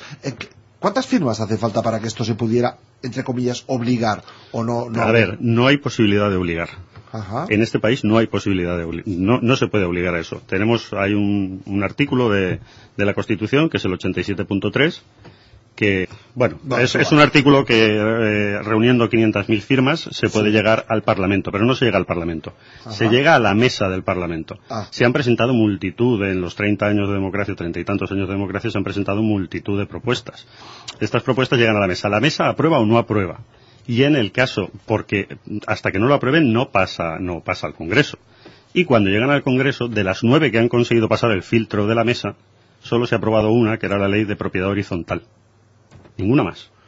Qué feo, de verdad, en una democracia donde en teoría el pueblo es el que vota, cuando se reúnen 500.000 firmas, dices, ¿no? Sí. Es decir, para reunir 500.000 firmas por iniciativa desde abajo no es tan fácil. No, es dificilísimo. Medios de comunicación, no tenemos. Es decir, se reúnen 500.000 firmas, lo que conlleva que realmente hay una voluntad popular de que aquello se debata, y ellos después eligen si sí o si no se presenta.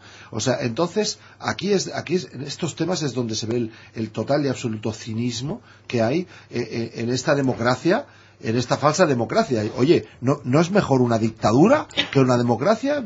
Claro, el primer debate quizá tendría que ser ese. ¿Cuál es el contenido real, no teórico, de la palabra democracia, como decía antes Andrés? Ajá.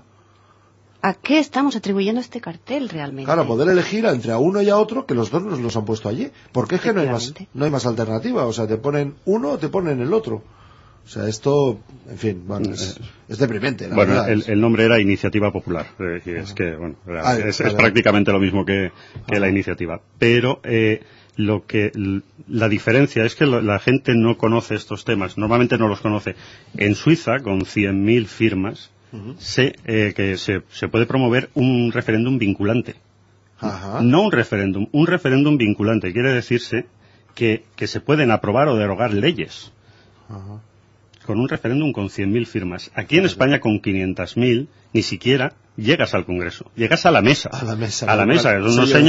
Son unos señores que dicen, bueno, no vale. Ponen el cuño y fuera. Okay. Y ya está. A lo mejor has invertido muchísimo tiempo intentando recoger todas esas firmas y no sirven absolutamente para nada.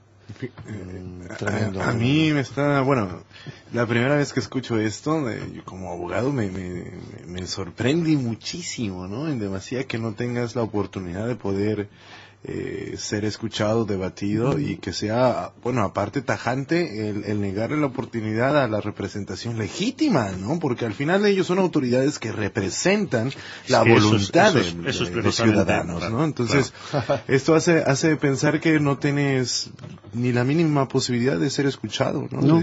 Creo que hemos recuperado a Carlos. Carlos, ¿estás ahí? Sí, perdonadme, es que había una persona vecina con una máquina tremenda. Vale. Cosas de estas, pensábamos que había sido el CESIT o algo, digo. Seguramente el CESIT no. Bueno, el CESIT ya no, porque ya no existe. Por eso ya no existe. Ya no existe. Muy bien. Bueno, no, estábamos hablando de lo paradójico que es dentro de una democracia, de presentarle a unos representantes de la voluntad del pueblo, entre comillas todo, claro, 500.000 firmas como, digamos, para que se plantee algo, para una petición del pueblo, y que ellos tienen la potestad de decir, pues esto sí o esto no, así de fácil, ¿no? Entonces, no sé si estabas escuchando. Sí, estaba escuchando. Decía Andrés, como abogado, decía, esto es patético, ¿no? O sea que... Claro. Ahora, yo lo que pienso es que este tipo de democracia, yo la llamo democracia vertical. Es decir, esa democracia que es representativa, pero que no es participativa. Es decir, una serie de señores, que pueden ser 100.000, 200.000 o 20 millones, depositan su confianza en una gente que da un programa, y luego esas personas, que a su vez depende de que lleguen al gobierno por medio de otras familias también en posición vertical o piramidal, hacen que la voluntad se hurte, y que al final se exija una serie de medidas como esta que habláis del 500.000, que en Suiza es cierto que son 100.000, y que en Italia los referéndum también son vinculantes. Yo recuerdo que estaba en Italia cuando hicieron el referéndum del divorcio, que fue de lo más divertido, porque salieron incluso en los festivales de la canción gente a favor y gente en contra cantando canciones, ¿no? Como Domenico Modugno cantando Piange el teléfono, qué tremendo, la madre se va a quedar con la niña y el padre va... Es decir, una fotonovela tremenda, pero en el asunto del aborto también. Es decir, que todas las intervenciones populares en referéndum que están contempladas en la mayor parte de las constituciones son, digamos, unas pequeñas trampas, pero en España lo más curioso es que no son vinculantes, ni siquiera, y yo recuerdo cuando presenté el famoso Festival Anti-OTAN, en el año 81, en el que Javier Solana hizo su intervención, Felipe González también, etcétera. En contra, ¿no?, en ese momento. Sí, en contra del OTAN, de entrada no se llamaba aquello, y recuerdo, pues eso que le pregunté yo a uno del Partido Socialista, que no recuerdo el nombre, digo, pero vamos a ver, este referéndum que se va a hacer, va a ser vinculante, y me miró con una cara como si fuera una especie de, no sé, como de tío despistado, como diciendo, ¿qué preguntas hace este estúpido, no? Y yo, pues muy volterianamente le digo, o sea, que no es vinculante. Y me dice, es que si fuera vinculante, pues nos tendríamos que ir de la OTAN, pero de entrada no entramos, tendremos que entrar más tarde. Yo le agradezco la sinceridad. Ostras, Pedrín. Sí. Cómo nos la colaron allí en esos tiempos, me acuerdo. Sí, terrible, terrible. Se llamaba Guillermo Galeote. Ah, coño. Pero ahora me acuerdo. Sí, lo más interesante es que no es tan lejano, ¿no? En pleno 2011 está ocurriendo, ¿no? Y bueno, lo vuelvo a repetir, yo no tenía conocimiento de esto anteriormente, me sorprende mucho. En México, por ejemplo, compartir que que no siempre ha sido así. También hay comunidades indígenas en el sur del país que están construyendo su propia autonomía. Ellos, a raíz del 94, el libre comercio, el Ejército Zapatista de Liberación Nacional, tiene ahora pequeñas casas de buen gobierno donde pues están transformando esta idea de la representación. Por ejemplo, los presidentes, los líderes, los alcaldes son las personas honorables de la comunidad, no reciben sueldo, la comunidad trabaja sus tierras para ayudarlos porque ellos están en representación del pueblo. El pueblo se reúne, si lo está haciendo mal, la comunidad va con él, lo platica, lo ayudan para ver que salgan mejor las cosas. Si de plano lo hace mal, lo recibe, hay una lana o alguna empresa quiere comprarlo, la comunidad lo remueve. Entonces, no siempre ha sido así, pero aquí me da como ese escalofrío, ¿no? De decir, hijo, ni siquiera soñar o pensar que te ahí estás hablando, Andrés, de lo que sería una democracia con mayúsculas, negrita y subrayado. Es decir, esto es una mafiocracia. O sea, lo que vivimos en nuestros mundos, yo creo que es una mafiocracia, porque aparte de que no puedes opinar, son dinastías, son siempre familias, 70, 90, grupos de poder empresariales, los que se dividen. Pero si es que no solo no es que no puedas opinar, es que crean opinión, para que si opinas algo, lo opines según su criterio. Es que lo más terrible es eso, es que tienes grupos mediáticos que pertenecen a los mismos a las mismas corporaciones, a los mismos grupos de accionistas que tienen todas las líneas editoriales. Se lo digan a Carlos Slim. Por ejemplo, claro, ¿no? Sí, claro, que pagó casi $140 millones para un préstamo al New York Times y ahora es uno de los que ingieren más en la política del diario, ¿no? Por ejemplo. Si es que... Claro, sí. Es decir, yo que me he pasado 30 y tantos años en televisión española y de las Hons, como decíamos ahí, ¿no? Pues, y que he conocido todos los secretos pequeños de estos jefes de informativos que luego dicen, no, a mí nadie me dice nada, ni nadie me tiene que obligar a decir la primera noticia es esta, etcétera. Es un teatro, un esperpento tan descarado que, por ejemplo, voy a referir otra cosa mínima que me afectó y que es de televisión española. Un periodista conocidísimo en España, que se llama Pedro Piqueras, me ofreció llevar en los años en que era María Antonia Iglesias, directora de informativos, la sección de cultura del telediario que él iba a presentar. Yo acepté, incluso estuve viendo el decorado, etcétera, etcétera, y en el momento en el que, 3 días antes de comenzar, me llama la subdirectora, que se llama Montserrat Nebot, y me dice que, bueno, que lamentándolo mucho y con vergüenza ajena, tenía que decirme que se había retirado mi candidatura por órdenes de arriba. Arriba, yo miré arriba. Debe ser Dios, el Espíritu Santo. Yo no creo que sean del PSOE, pero bueno. Y efectivamente fue de arriba un señor que se llama Alfonso Guerra, que dijo taxativamente que el señor Tena no podía salir en un telediario y menos haciéndolo de la cultura porque podía llevar a los terrenos. Yo no sé, pues se podía imaginar que iba a sacar todos los días a Marx o a Lenin como figuras culturales, ¿no? Pero bueno, el asunto era ridículo y así podía referir muchas cosas. La democracia ha sido hurtada en el Parlamento, en el Senado, en las calles, en las corporaciones, y yo creo que el éxito, digamos, de esa medida, entre comillas, es que haya libros pequeños, esos libros de bolsillo como el que ha hecho Stephen Hassel en Francia, el Indignaos, que ha causado sensación y no dice nada más que obviedades, pero que están muy bien dichas. Es decir, ha penetrado en el tejido social de la forma que otros intelectuales no lo hacen. Quiere decir que la sencillez en la explicación es muy beneficiosa para la sociedad, que debe revolverse, que debe tomar caminos como lo que han tomado muchas organizaciones que incluso ya han sido absorbidas. El caso de las ONG, que antes eran, digamos, espontáneas, y ahora están dirigidas. Conozco un periodista de extrema derecha que se llama Joaquín Bravo, que lleva una ONG en Madrid, él solito, con un piso estupendo y gran dinero, para visitar a los presos españoles que están por el extranjero. Con lo cual, figuraos la vida que se pega este señor yendo en primera en avión y visitando a los presos que están en Tailandia, o que están en Filipinas, o que están en México, o en Argentina, o en Suiza, presos ahí, por la mitad de ellos por contrabando de drogas, y les lleva sencillamente ánimo. ¿No? Bueno, pero eso es importante también. No, pero bien, sobre todo para él. Sí.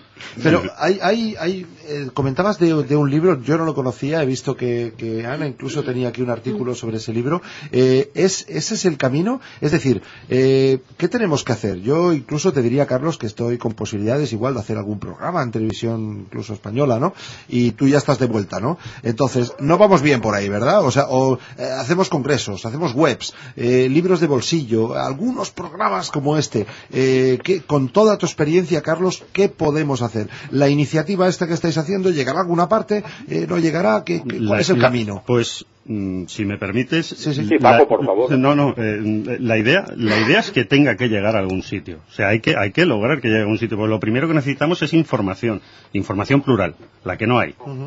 Y la iniciativa lo que pide es simplemente eso, darle voz al pueblo y sobre todo a todos estos a todas estas personas que jamás tienen la oportunidad de salir en los medios de atontamiento, los medios que ven 12, 15 o 20 millones de personas, y que les cuenten cosas que nunca habían oído, que incluso se van a sorprender, que tengan esa oportunidad, que den la otra visión, que haya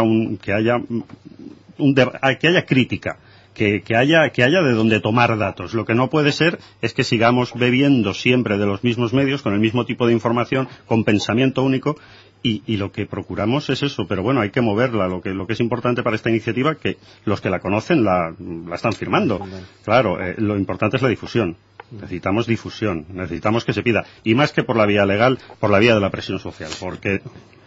Yo quisiera agregar algo a lo que comenta Paco. Yo creo que de entrada es una obligación moral, es parte del sentido común el poder difundir esta realidad realmente. Mira, tenemos el caso de Wikileaks, tenemos estos libros, tenemos un montón de espacios como oportunidades para... Wikileaks, permíteme que lo ponga entre... Bueno, claro, pero lo que quiero decir es la diversidad de información, es lo que quiero decir, es lo mínimo de obligación moral que tenemos usando el sentido común. Pero lo interesante sería empezar a ver de qué maneras otras alternativas ya han surgido en otras partes y tratar de compartirlas, comprenderlas, porque sí se están haciendo cosas. O estamos viendo que, por ejemplo, lo que pasó en Egipto, lo que pasa en México, lo que pasa, en Bolivia, son diferentes alternativas que van transformando precisamente su realidad de cómo perciben el dominio de un sistema, ¿no? Carlos, y en ese sentido, estarás de acuerdo conmigo que tenemos que mirar a Latinoamérica, quizá.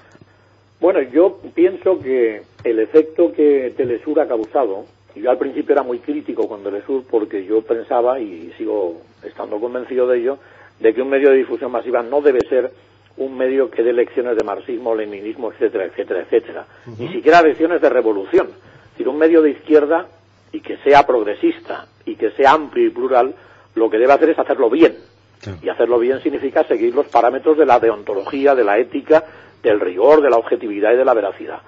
Y en este caso también es evidente invitar a esos debates que pudieran existir a gente que no está de acuerdo. Lo curioso en Venezuela, que ya ha mejorado muchísimo, es que evidentemente traen a gente de la oposición que no quieren ir al final. Claro. No quieren ir porque saben que van a estar sometidos a unas preguntas que no van a tener respuestas. Si viéramos en televisiones aquí, que yo procuro no verlo, pero de vez en cuando veo que el personaje de izquierdas que suele salir en la televisión alguna vez es Ramoncín, con lo cual... Madre de Dios. Y yo digo, Dios mío, ¿y aquí qué pasa? No, pero si viéramos a Teresa Forcades, a Santiago Alba, a Pascual Serrano, a Carlos Fernández Lidia... O a ti mismo. Bueno, yo ya estoy muy viejo, pero bueno, la gente joven, ¿no?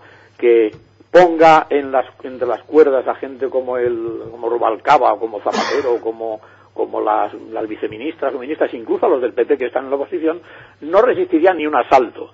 Sería un knockout a la primera, y eso no lo quieren dar ni lo quieren ceder, y presumen de esa libertad de expresión que digo, pero ¿cómo libertad de expresión si es la misma expresión constantemente? Es decir, no hay un pensamiento, digamos, en ese momento bicéfalo. Hay un único pensamiento que se llama capitalismo. Y en torno a ese pensamiento capitalista no hay nadie que se pueda salir de la foto, porque entonces ya no va a salir en ningún medio. Y sin paños calientes y sin eufemismos, además. Porque es que estamos con lo del neoliberalismo, el neocapitalismo y fuera. Sí, los neocons. Sí, los neocons, los neopuñetas. Lo bueno, yo lo que creo que el poder de la iniciativa es que es inocente. O sea, además bebe de todo lo que ellos nos han inculcado. es demócrata, es participativa, ¿cómo se niegan? ¿Cómo se van? Si hubiera la suficiente presión social, pero tiene que ser por presión social, no por leyes, porque por ley lo tenemos imposible. Pero es que además hay todavía, y perdona que te interrumpa, esa especie de, no sé, para mí de trampa terrible. O sea, yo juego con tu sistema, tú me dices que vote la gente. Vota la gente, gano yo, y ahora me estás llamando dictador y sátrapa y que estoy dominando todos los medios. Claro, ¿quién era? Cuando en Venezuela, que yo está entre poderes electorales, igual que está en Bolivia, en Colombia, en Venezuela la oposición es mayoritaria en todos los medios de difusión, en todos. Entonces la grandeza para mí del sistema bolivariano, de la revolución bolivariana y de lo que está emergiendo en Latinoamérica es que por fin las personas más humildes se han dado cuenta de que ese voto que piden los poderosos, utilizado bien, puede llevarles a ganar una cuota de poder. Claro. Carlos, ahorita escuchándote y analizando un poquito esto de la iniciativa que nos menciona Paco, me recuerda un pensamiento de Galeano, de Oro Galeano, cuando en un congreso en Foro Sao Paulo, él describía el sistema capitalista y decía, mira, lo escribía como un cuento, él decía, mira, el cocinero, el chef ha llamado a todas las aves sobre la tierra, ha llamado al águila, al quetzal, al pavo, al ganso, a la gallina, y una vez que han estado reunidas, les ha preguntado con qué salsa quieren ser comidas. Y las aves han estado peleando por mucho tiempo, escogiendo las salsas de tomate, de maíz, de cacahuate, de verdad. Y por ahí alguna ave fue con el cocinero, le ha jalado el pantalón y le ha dicho, oiga, pero yo no quiero ser comida, es el caso. Y el cocinero se ha volteado y le ha dicho, tú no tienes derecho a preguntarme eso, tú tienes el derecho únicamente a escoger el tipo de salsa. Y es efectivamente esto, o sea, a ellos no les interesa, a los sistemas mismos en sí no les interesa el debatir porque traen una lógica, no pueden convivir con otro tipo de alternativas. Por eso yo retomando lo que decía anteriormente sería interesante ver cuáles son las alternativas que están pasando en nuestros países en estos momentos, en nuestros lugares, para compartirlas y conocerlas. Un ejemplo claro, por ejemplo, es que yo veo que el tema de migración en Europa es muy fuerte. Pero una alternativa que me di cuenta, que me dio mucho gusto, es que vi grupos de migrantes organizados en varias partes de Alemania, de Holanda, para tener asistencia médica, exigiendo sus derechos, siendo solidarios en manifestaciones, centros de detención. Veo también que hay gente preocupada por el tema nuclear en Europa, veo que hay redes que se están manifestando. Yo no conocía de eso, ¿no? Así como no conocía la problemática, pero ahora me doy cuenta que es común. Porque lo mismo que nos está pasando en América les está pasando a ustedes. El qué hacer, el cómo compartirlas, eso es lo interesante. Creo que también hay que retomarla, ¿no? Porque esta iniciativa, por ejemplo, del poder ciudadano, del tener el derecho a expresarte es muy válida. Y a la información. Pero en otros lados tal vez lo han hecho y de maneras distintas y han podido avanzar en esto, ¿no? Un caso en específico para mencionarte, Paco, es que en México, por ejemplo, hay una televisora en el estado de Oaxaca que se llama la Televisión de las Mujeres, el Canal 9. Hubo una manifestación de cerca de 3,000 mujeres que marcharon al canal para pedir nada más 15 minutos al aire. La televisora se los negó, las mujeres se metieron y tomaron el canal por 3 semanas. Era el Big Brother más visto porque veíamos a la madre, a la abuelita, a las amigas, y entonces esa es una alternativa. Las mujeres eran tantas al final que los procesos o la organización que tuvieron fue imposible para el Estado meterlas a presión a todas, pero reivindicaron, ¿no?, el hecho de poder usar esa autonomía para tener voz y ser escuchadas. Creo que eso es lo interesante que dejo para compartir. Pero es que en este caso, bueno, Carlos sabrá muchísimo más que yo sobre la ley de medios y el espectro audiovisual y tal. Aquí creo que no hay manera de meter un nuevo canal y todos pertenecen a los mismos. Bueno, de eso sabrás tú más que yo, ¿no, Carlos? Bueno, eso es, ya sabes, digamos que la concesión de licencias viene avalada primero por un aval bancario. Y claro, a partir de ahí ya me puedes decir que gente de izquierda, este periódico va a salir el 14 de abril, La Voz de la Calle. Ese sí. Pues bueno, Rodolfo Lagunero es un hombre que es encantador porque va a sacrificar su propio dinero, como lo hizo en los años 60 y 70 en la clandestinidad, para proteger al Partido Comunista de España. No se trata de proteger al Partido Comunista de España, sino a toda la izquierda plural y sobre todo a la objetividad periodística. Tiene que poner su dinero. No creo, Telecá, en Vallecas, lo sabes tú, pues está haciendo una gran labor ahora mismo, ¿no? Y sin embargo, porque esa cesión, esa licencia, la tiene hace mucho tiempo y porque se acogió a una normativa, digamos, municipal, etcétera, etcétera, y se la dieron, ¿no? Como una concesión en el PSOE cuando el señor Barranco era alcalde. Sí. Pero el asunto de una nueva licencia es prácticamente imposible. El control de los medios, o sea, están siguiendo a Goebbels de una manera perfecta. No, están haciéndolo mucho mejor que Goebbels y es porque, bueno, ya tienen muchos más discípulos, o sea y mejores. Solo quería comentar una cosa que me ha resultado curiosa, Carlos, que decías de Teleca, pues precisamente, de la caravana que hicimos en Panamá, ¿no? Luchando por los derechos de los panameños, una compañera que es Micol Pecoraro, que también participó en la caravana, pues hizo un documental que se llama El Cambio, la masacre de Bocas del Toro, que está en la web de Ciencia y Espíritu, y curiosamente pues se le hizo una entrevista únicamente en Teleca, en Vallecas, ¿no? Una entrevista y se permitió la difusión.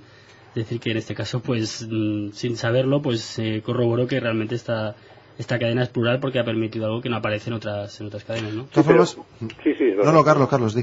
No, es que quería hacer un apunte nada más a eso, y es que yo en los años 80, cuando ya el PC estaba legalizado y ya había, digamos, una militancia, propuse en las altas instancias que se hiciera inmediatamente una radio y una televisión. Que no hacía falta nada, sencillamente un cuarto y 2 cámaras, etcétera, y una mesa de mezclas y 3 micrófonos, y me dijeron que eso era una locura. Continuaron haciéndolo y creo que en ese momento toda la izquierda española, que siempre está dividida porque le encanta anatematizar. Tú eres peor que yo, tú no eres puro, tú eres tal, tú eres trotskista, tú eres luxemburguista, tú eres estalinista. Toda esa especie de pedigrí que lleva uno encima ha impedido la fuerza de la izquierda, que ahora mismo no tiene ni un solo medio. Pero no digo ya la izquierda, porque claro, también se han cambiado un poco en este baile de disfraces las nomenclaturas. ¿Quién es el Partido Popular? Partido Popular es la extrema derecha más franquista y más repugnante que pueda haber en Europa. Es decir, la extrema derecha española es igual que el Frente Nacional francés, igual que el de Le Pen, y el señor, digamos, que diga que el Partido Socialista Obrero Español es socialista y obrero, es que ya es un chiste en sí mismo. Es decir, es un partido de derecha, de centro derecha o de centro si quieres, y una izquierda que es prácticamente suave, tranquila, digna, en la que pues se cuelan pues algunos presuntos demócratas, ¿no? Y creo yo que en este sentido no podemos hablar ya de un país normalizado. Políticamente aquí hay un baile de disfraces, como digo, espantoso, y la sociedad no reacciona. De todas formas, Carlos, estarás de acuerdo conmigo que está habiendo una polarización de la gente en cuanto a los medios de comunicación que comentabas, ¿no? O sea, cada vez la gente está dejando más de comprar periódicos, de autohipnotizarse en 60 hercios en televisión y de gastarse ese euro en periódicos, y se está informando en ciertas webs, no sé, por decir algunas, Proyecto Matriz, Rafa Pal, Trinity a Tierra, la propia Ciencia y Espíritu y algunas otras más, que están saliendo de abajo. Digamos que, tal como lo veo, tenemos con el modelo que estamos viendo, que el modelo bolivariano como referencia, estamos viendo de que todas las soluciones, y lo hemos visto con la gripe A y con otros tantos temas que hemos hablado, tienen que ser soluciones que tienen que surgir desde abajo hacia arriba, es decir, un empoderamiento del pueblo.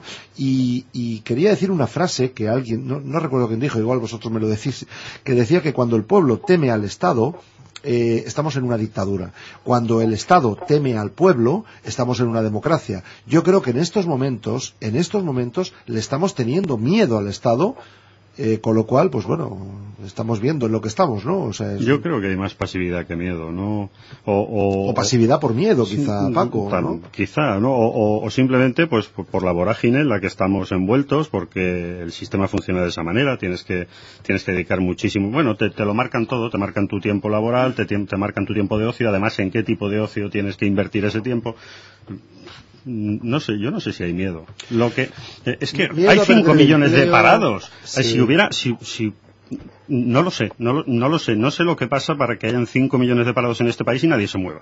Mira, yo diría así rápidamente, ¿no? O sea, quizá yo soy una de las personas que pienso que no tengo mucho miedo, pero porque no tengo nada que perder. Pero cualquier persona, cuántas veces lo comento, ¿no? Hombre, yo soy periodista, a mí me gustaría hablar, pero tengo mujer, tengo 2 hijos, yo soy tal, cualquiera, digamos, el miedo a perder el empleo con esos 5 millones de parados ya es un miedo que inhibe de la acción. Bueno, estaremos de acuerdo, ¿no? Sí, esto es de ese aspecto. Sí. Pues yo quería comentar que la línea que tú comentas, que es muy curioso comparar cómo es la lucha social, por ejemplo, en Panamá con la de España, como comentaba antes. O sea, en Panamá han conseguido retirar una ley que regulaba pues cosas importantes como el derecho a huelga, etcétera, y ahora hace poco la reforma del Código Minero. en un país en donde están habiendo pues manifestaciones que se están reprimiendo con disparos, con lacrimógenos, con balas, y la gente sigue, la gente lucha. Entonces la diferencia entre España o algunos países de Europa y Panamá es que aquí cuando aparece una ley parece que la gente dice, bueno, ya está, ¿no? Ya ha hecho la ley, pues ya está hecho, ya no pues bueno, hacer. Esa, la percepción es que no se puede hacer nada, que es el mal menor, es decir, bueno, pues estamos en una crisis, tenemos que pagarlo, no sé por qué, pero tenemos que pagarlo. Entonces, en otros países no, la gente dice, no queremos, pero que claro, la diferencia es que nosotros nos preocupamos por los 100 euros de la huelga o nos preocupamos porque si nos echan, y allí no, allí se están preocupando por si los matan, pero claro, la diferencia es muy grande. Entonces, pues si no se reacciona, pues lo que dicen los panameños, derecho que no se pelea en la calle, derecho que se pierde, y en esa lógica estamos. Sí, yo quería apuntar, si me permitís, no es solamente hablar de eso que en Europa se dio a llamar el estado del bienestar. Entonces, como todo el mundo dice, mira, dicen que estamos en el bienestar, vamos a tener su televisión, tener RKB, 106.9 FM, que tenga cuenta su trabajo y poder comer, invitar a los amigos. Cuando ahí se para, digamos, la exigencia y es a partir de tus vivencias y no miras al del vecino, cuando empieza la insolidaridad a entrar en tu casa y lo único que tú haces para lavar tu conciencia es apadrinar a un niño en África o adoptar a un niño en China, pues entonces llega un momento en que la caridad sustituye a la solidaridad, a la responsabilidad, y ahí cambia totalmente la vida de un ciudadano porque ha cambiado su pensamiento. Ahora mismo yo creo que el esclavismo que existía en el siglo XIX en Estados Unidos, cuando la guerra de secesión, cuando la comunidad negra tenía su casa, tenía su pequeñísimo dinero, tenía su barraca donde dormir y tenía su alimentación, pues es prácticamente lo que tiene ahora ese famoso ciudadano del bienestar. No quiere ir más allá porque no tiene responsabilidad política, porque se la han hurtado. Y claro, el hombre es un animal de costumbres, y cuando se acostumbra solo a cada 4 años meter una papeleta, no tiene ni idea de cuáles son ni sus poderes ni su responsabilidad social cuando está en comunidad. Pues habrá que recuperarlo. Pero también tenemos la posibilidad de cambiar esa idea, ¿no? O sea, yo creo yo creo que efectivamente, o sea, lo que decía también un poco retomando lo de Eduardo, de que acá y allá se pelea por cosas distintas, yo creo que no es tanto así, es la misma pelea en todos lados, es la misma problemática global. Lo que es cierto es que son diferentes realidades, pero es la misma en un conjunto, una única, ¿no? ¿Querías decir algo, Ana? Mira, a mí antes de marchar me gustaría hacerme eco de una frase de Stefan Hessel, que ha nombrado Carlos, de su librito Indignaos. Stefan Hessel formó parte de la resistencia francesa durante la Segunda Guerra Mundial y participó en el año 48 en la elaboración y redacción de los derechos, de la Declaración Universal de Derechos Humanos. Y en este librito hay una frase que dice: cuando algo nos indigna, nos convertimos en militantes, nos sentimos comprometidos y entonces nuestra fuerza es irresistible. Entonces es desde aquí, desde donde tiene que nacer esta insurrección pacífica, esta sublevación colectiva, y a partir de la creatividad buscar soluciones. Sí, yo creo, y perdona que no sé tu nombre porque he sido... Ana. Soy Ana. Estarás, me ha encantado. Que gracias por citar a Hessel. Me hizo gracia porque presentaron el libro, por lo visto, en Madrid antes de ayer o ayer, y Hessel, que ya tiene 90 y tantos años, fue presentado por José Luis Rodríguez San Pedro, que tiene 94, ¿no? Y ambos, entonces me hace gracia que personas con casi un siglo de existencia sean quienes lleven esa indignación. Es decir, en un país donde la juventud no parece que protesta y son, digamos, las personas de la tercera edad quienes llevan y enarbolan la bandera de la indignación, pues es bastante definitorio. Esa indignación yo creo que es absolutamente lícita, aprovechable, cuidado, porque también hay una frase que dice: la indignación es emotivamente comprensible, pero intelectualmente nula. Quiero decir que esa indignación hay que llevarla con responsabilidad, con una fuerza y con una solidez que es también impregnarle a los demás, no de una indignación tipo la que se ve en las televisiones, en los programas, digamos, basura. No, una indignación lógica, responsable y sobre todo continuada. Y me hace gracia que en ese, no gracia, quiero decir que me parece curioso, un libro tan sencillo, tan bien explicado, que es divulgativo antes que intelectual, entre comillas, tenga más fuerza que los textos de Petras o de Chomsky, ¿no? Creo que en ese sentido la izquierda debe repensarse, y todas las personas progresistas, que estamos equivocando el lenguaje, que hay que hacer más fácil la comprensión de esa situación para que el pueblo llano que se llama y las personas, mis vecinos ahora mismo, se den cuenta de que esto no es una democracia, que esto es sencillamente una plutocracia, no porque haya un perro que se llame Pluto que está gobernando, que casi sería verdad, sino que son, digamos, una serie de personas que han hurtado su voluntad.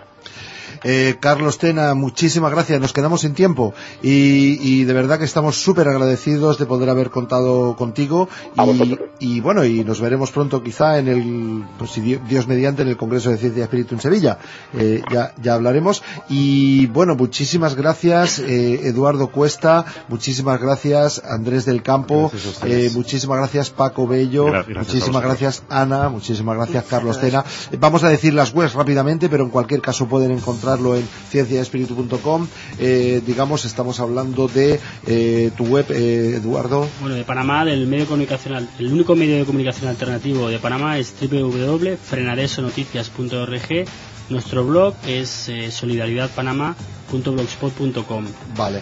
En tu caso, rápidamente. Mañana invitarlos a la plática en la No Rabla número 7 y muchísimas gracias a todos ustedes por habernos acompañado. Gracias. Y bueno, en nuestro caso tenemos la web iniciativadebate.wordpress.com. Vale, como sorpresa, yo he comprado esta mañana el dominio iniciativadebate.com para regalároslo. Iniciativadebate.com. Bueno, muchísimas gracias. Cada uno que pueda hacer lo que quiera. Muchísimas gracias a todos ustedes. Gracias.